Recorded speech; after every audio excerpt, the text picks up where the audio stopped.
अच्छे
आप लोग के बीच में 19 तारीख 11 महीना 2021 की घटना है बाबूजी। यह घटना एक बार इस बिरहा को आप लोग सुनेंगे, कलेजा कांप जाएगा मेरे साथियों। कवि जी ने 4 लाइन भूमिका के अंदर संकेत लिखा है, कैसे मास्टर?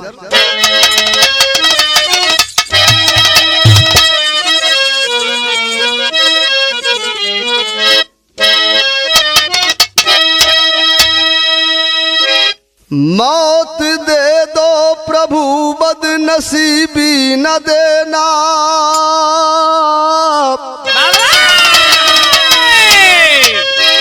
कैसा कर्म आप लिखे विधाता,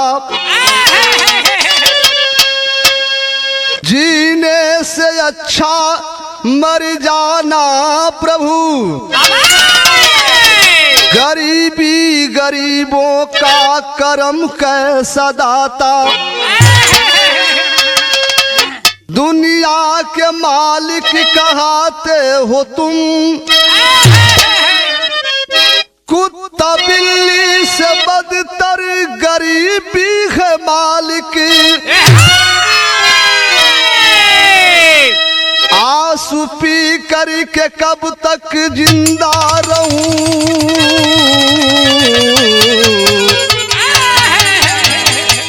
डी के मकर ध्वज कैसा नसीबी है मालिक।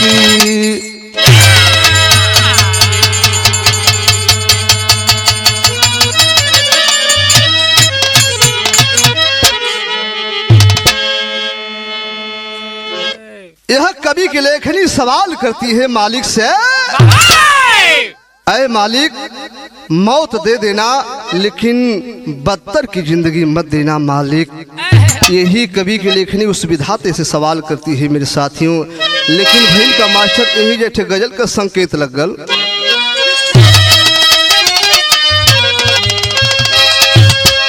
मर गया मैं अदा पे फिदा जान मन,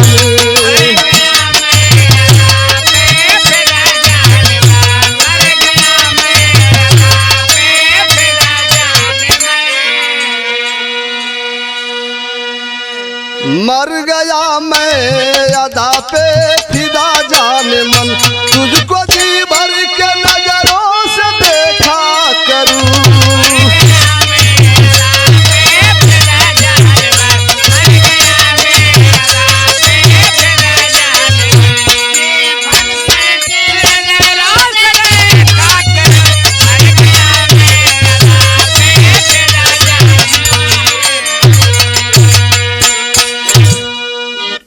तो गजल हल भैया। लेकिन हाई देखें 1 रुपया की कलम होती है, किसी की जिंदगी और मौत का पैगाम लिखा करती है मेरे साथियों। कैसे मास्टर लिखे के पड़ल।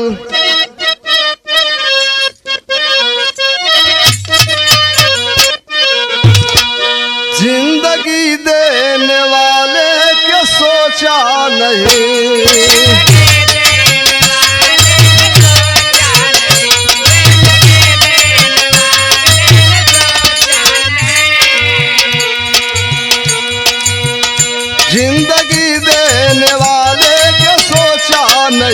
आरज़ू है मेरी नाथ सुन लीजिए।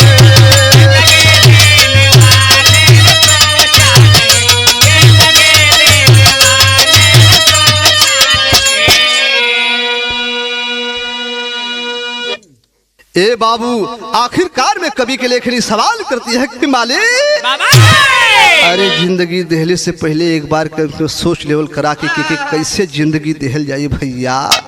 लेकिन भैल का लिखे पल एजे से हमारे बिरहा का स्टोरी का शुरुआत हो गई।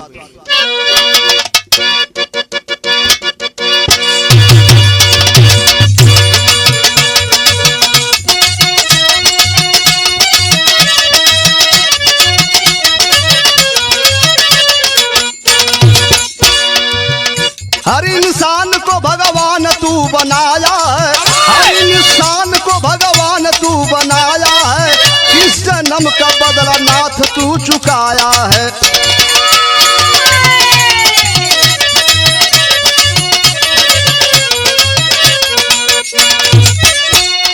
आज इंसान ही इंसान को सताता है, आज इंसान ही इंसान को सताता है, दूर हटो गाली दे भगाता है।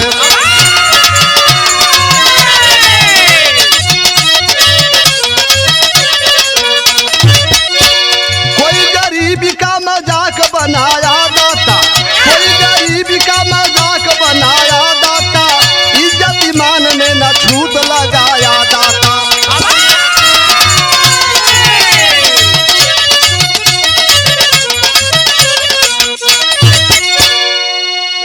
ए बाबू, आखिरकार में आज इंसान के इंसान देख के ए बाबू कितना रिश्ता करते हैं, कितना घृणा करते हैं मेरे साथियों।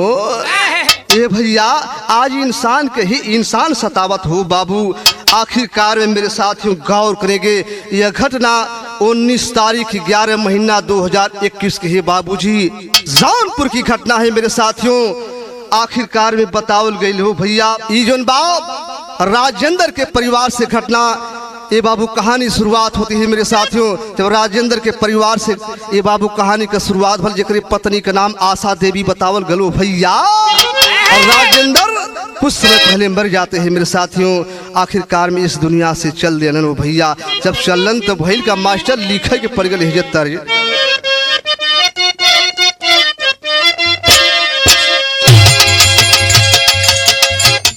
कौन मेहरारू बाप अपने सखी से बतावत रहल, ए सखी आज के मार्केट में तमाम तरह के जोन बा तरह तरह के डिजाइन के चोली आइल बड़ी।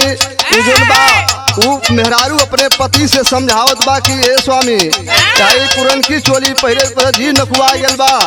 कहले बा का कहले बा मास्टर, चोलिया नई डिजाइन का बाजारिया में आइल बा।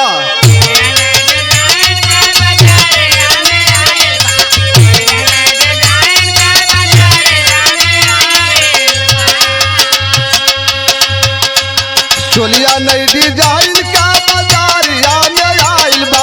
एक रात के पहिनत पहिनत महनया कुलाइल बा। एक रात के पहिनत पहिनत महनया कुलाइल बा।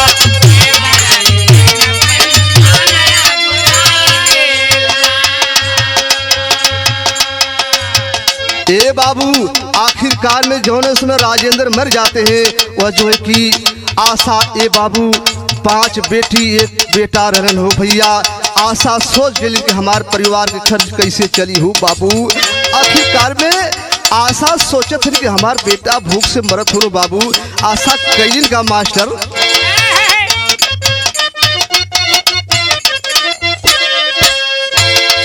धन्य हो विधाता तो के दरा दियो न आइल बा। धन्य हो विधाता तो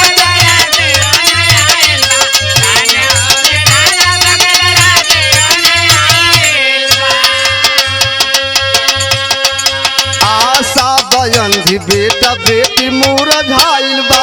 आशा बयन भी बेटी बेटा मुरझाइल बा।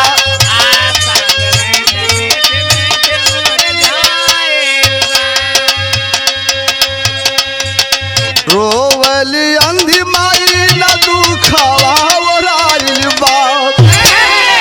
ए भैया, आखिरकार में माई बुढ़िया रोवत बाकी हमारे बेटा के कैसे खर्च चली बेटा। ये बाबू आखिरकार में माई रो रही है कि हमारे परिवार के खर्चा कैसे चली। बेटा भूखायल होनो बाबू, छोटा छोटा बेटा है बाबूजी, भूख से तड़प रहे हैं। जब भूख से तड़पत हो तो भैल का मास्टर बिरहा में तर्ज लगे।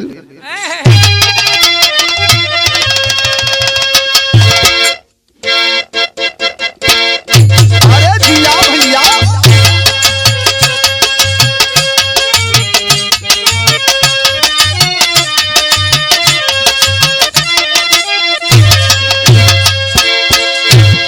तर से बढ़िया फर्ज मास्टर। सोने समय माई जोन बाप ये बाबू हाथ में कटोरा लेके भीख मांगत थी। वो समय के भी भाव लिखल है मास्टर का, हाथवा में लेके कटोरिया, हाथवा में लेके कटोरिया, नगरिया में फेरिया लगावे।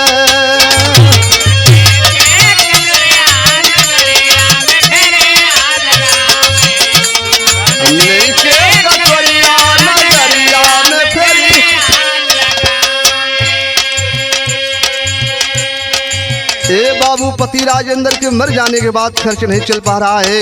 मतारी भीतर आंख से अंधी हो गई हो भैया। कटोरी यानी कटोरा लेकर के ये बाबू एरिया इलाके में भीख मांग लगे हो भैया। जब भीख मांगत है भैल का वो समय, केहू निहार केहू दूध तार,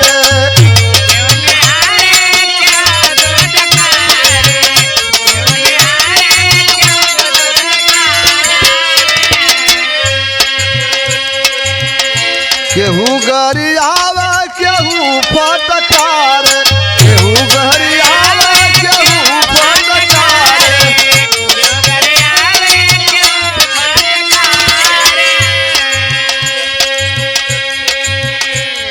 झरझर बरस नजरिया, नगरिया में फेरिया लगावे।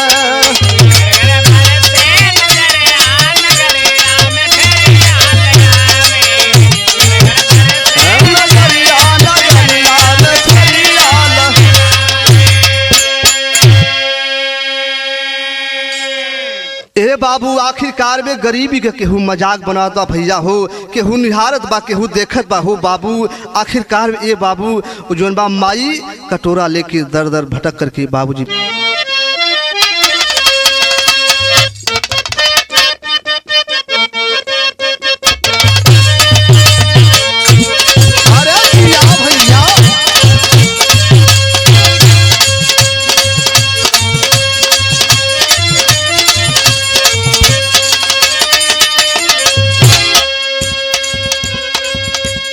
बड़ी बढ़िया गीत का इशारा कह धरन मास्टर। कौनो मेहरारू अपने पति से कहत रहल कि हमें नैहर जाए के बा, कुछ फरमाइश बा हमार सुन ला। कैसे कहले बा मास्टर, माई मोर बलब में पिया, भैया के पथव में पिया।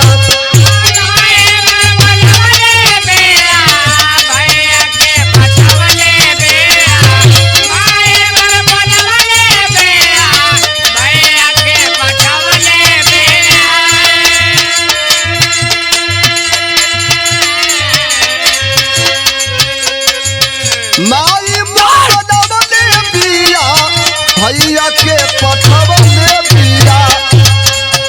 सुनाए रजऊ सुनाए बलमू की निदान सरिया, नैहर जाई बहोरा।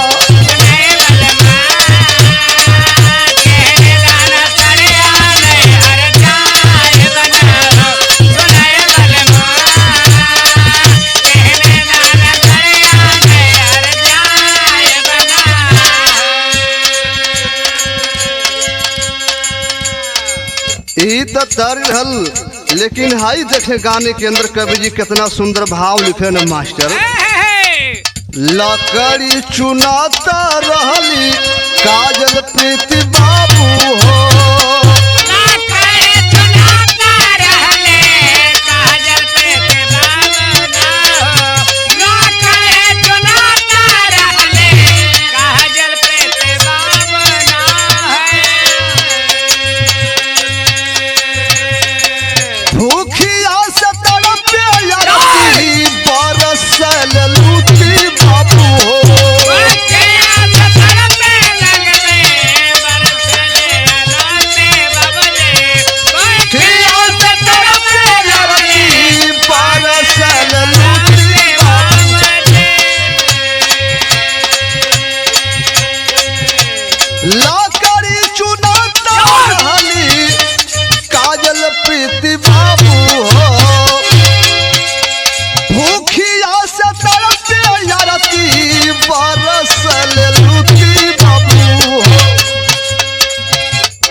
का लिखनिया बाटे हो।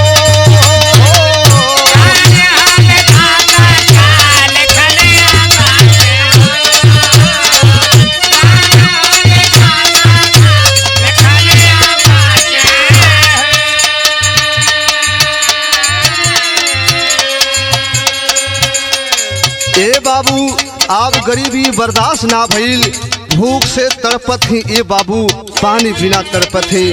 आखिरकार में ए बाबू काजल प्रीति आरती बिटिया जुन बा ए बाबू जंगल हल जंगलवा में जाके लकड़ी चुनत है भैया, लकड़ी बीन करके यानी लकड़ी को बेच करके अपनी जिंदगी चलाती है मेरे साथियों। लेकिन भइल का अंधी मतरिया रोवे बेटिन के धाई टोवे।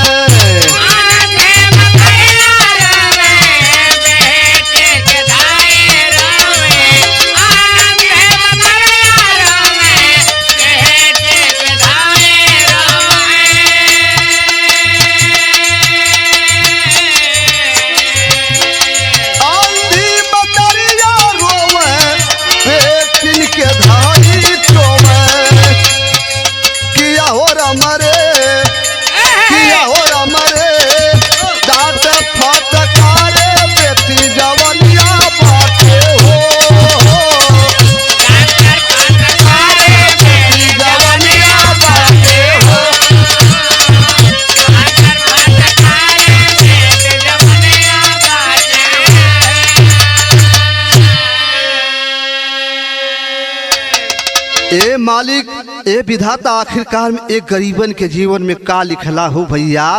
आखिरकार में एक दिन शाम के वक्त बा, शाम का बेला बा ये बाबू, उजन बा अंधी मतारी आशा अपने बिटियन की डांटती हो गई। बेटी आज के जुग जमाना बड़ा खराब बा, बिटिया लेट मत यहाँ बेटी, सुबह चले आओ करिया घरे ए बाबू।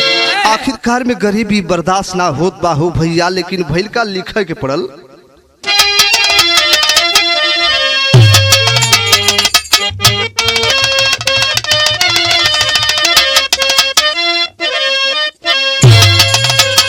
अरे मोरे राम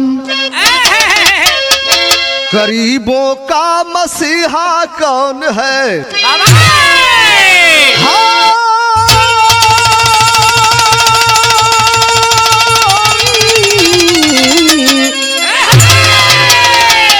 अरे गरीबों का मसीहा कौन है? जिल्लत बनी जिंदगी दर दर साथ तसीहा तसीहा तसीहा। गरीबों का मसीहा कौन है? जिल्लत बनी जिंदगी दर दर सहे तसीहा। गरीबों का मसीहा कौन है? ये बाबू लेकिन भइल का विदेशिया से संकेत लिखे के पड़ल।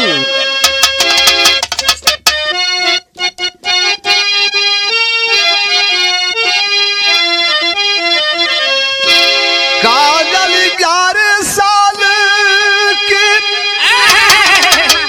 आरे प्रीति तेरा परिसावा के आरे 15 साल की आरती ए बाबू रहली उमरिया। एक साथे तीनों बहिन ए बाबू सथवई में सुतली हो। आरे जान जान जान केला और रात यादी यारिया। हाय रे गरीबी आबी पतिया सहाले नाही। आरतिया में तीनों बहिन ए भैया छोड़ली बाखरिया। सहारनपुर वाराणसी एक्सप्रेस आई फतू का पूरा क्रॉसिंग हो।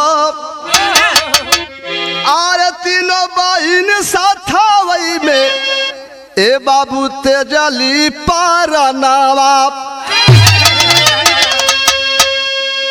ए बाबू काजल जो है कि 11 वर्ष की है, प्रीति 13 वर्ष का, आरती 15 साल की है बाबूजी। आखिरकार ए बाबू गरीबी बर्दाश्त ना भइल, जा करके तीनों लड़की ए बाबू 12 बजे रात के घर छोड़ दिलिन हो भैया। घर छोड़ करके सहारनपुर वाराणसी एक्सप्रेस आती है बाबूजी, फतेहपुर क्रॉसिंग पर जा करके ए बाबू तीनों बिटिया मौत के गले लगा लेलिन हो भैया। जब गले लगौनी तो भैल का लिखे के पड़ गल पापड़ से अरे ड्राइवर नियम महाराज का स्टेशन वाला सिया तीनों के पुलिस प्रशासन आया तेरी चला वाला सिया तीनों के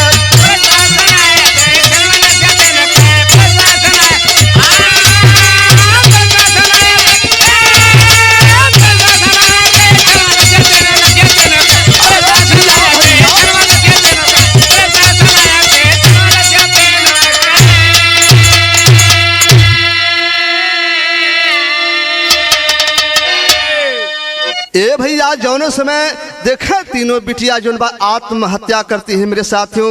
आखिरकार में हो रेलवे ड्राइवर जा करके महाराजगंज स्टेशन पर सूचना देते हैं। ये बाबू पुलिस प्रशासन ये बाबू घटना स्थल पर पहुंचती है। जब घटना स्थल पर पहुंचल तो भैल का लिखे के पड़ल अरे अरौली गौवा में खबरिया हो भैया गणेश रोवा आयंधी भातरिया हो अरे गांवपुर का बरसाना नजरिया अरे लसिया तीनों के असगरा मौआयल के असा मसाला वाला लसिया तीनों के ए बाबू आखिरकार में अहिरौला गांव में ए बाबू खबर जाती है कि आखिरकार में राजेंद्र के तीनों बिटिया आत्महत्या कर लेती है मेरे बाबूजी। ये गरीबी देख करके बर्दाश्त नहीं होती है मेरे साथियों। तीनों बिटिया आत्महत्या कर ले ये बाबू घरे खबर गई बा माई अंधी रोत बाहो भैया। भैया गणेश ये बाबू माई से लिपट के रोत हो कि माई आखिरकार में हमन के बहनी ये दुनिया से में ना है ये बाबू रोत हो। लेकिन भैल का लिखे पर आला से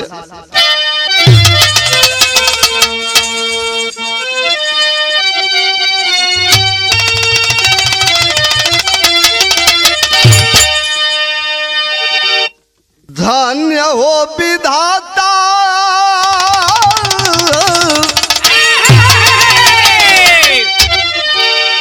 धन्य रे गरीबी आया रिबन का गलतिया बाबू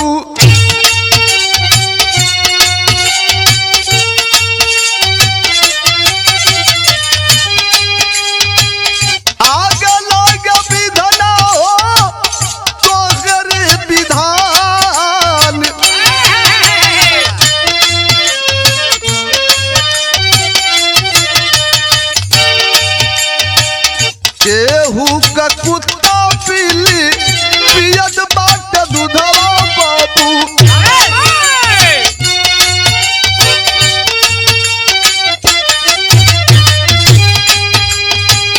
केहू का दूधा पीना तारा पीना दान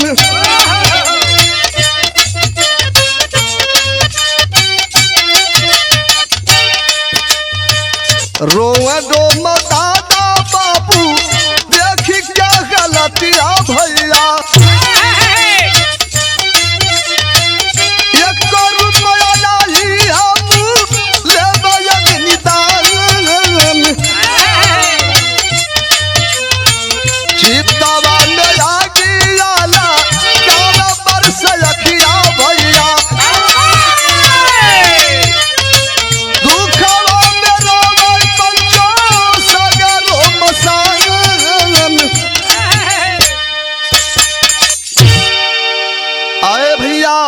इंडिया के धरती पर जिसे जो है कि विश्व गुरु की उपाधि मिली मेरे साथियों, इस विश्व गुरु के धरती पर कैसन कैसन लोग हो भैया। ए बाबू केहू के कुत्ता बिल्ली दूध पियत हो भैया, केहू के बेटा के दूध पिए के ना ही मिलत बाहू बाबू। आखिरकार में बाहर गरीबी ये गरीबी क्या न करती मेरे साथियों।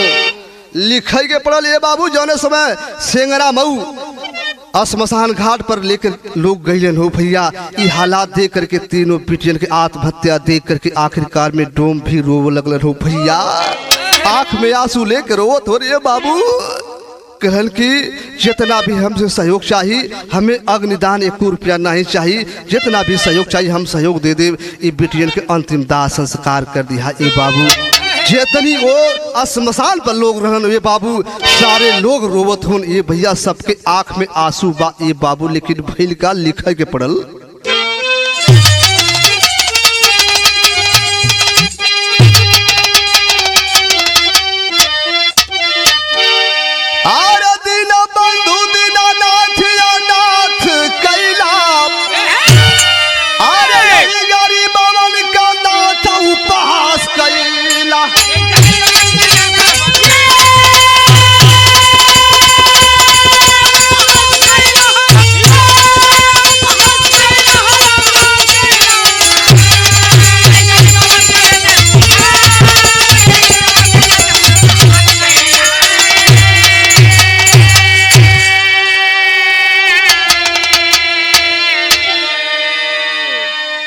प्रभु कवि की लेखनी प्रार्थना करती है कि मालिक ऐसा दिन किसी के ऊपर मत देना जो आपने जो है कि आशा अंधी पर देहला ये मालिक।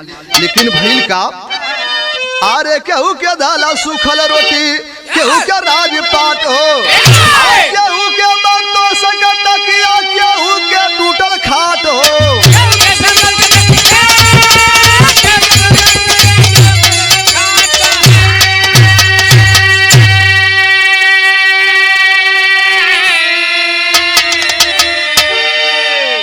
प्रभु से मेरा निवेदन है कि आए प्रभु इस इंडिया पर, इस धरती पर, इस जो है कि शरीर पर भेजना, तो किसी को राजा रंक बनाने का प्रभु नहीं, सबको एक समान बना करके मालिक भेजना। आपसे ही आरजू है, ये प्रार्थना है मेरे साथ में। हुआ क्या, अरे क्या हूँ देना, अरे क्या हूँ क्या धन, क्या हूँ क्या निराश कैला, अरे क्या हूँ क्या धन, क्या हूँ क्या निराश कैला,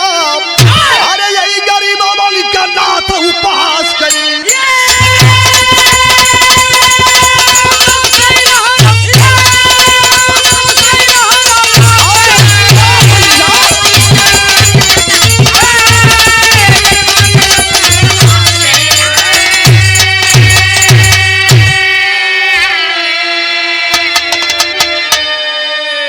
अब कितना मालिक ये गरीबन का उपहास करवा ए बाबू, यही हमारे बिरहा का अंतिम प्रमाण रहा मेरे साथ। गुरु बिहारी गुरु नरेश गुरु रामलाल धन धन बाटा कर तार, विमल चंद्रिका कवि के सरोवया सुधार। ए बाबू गरीबों का मसीहा कौन है,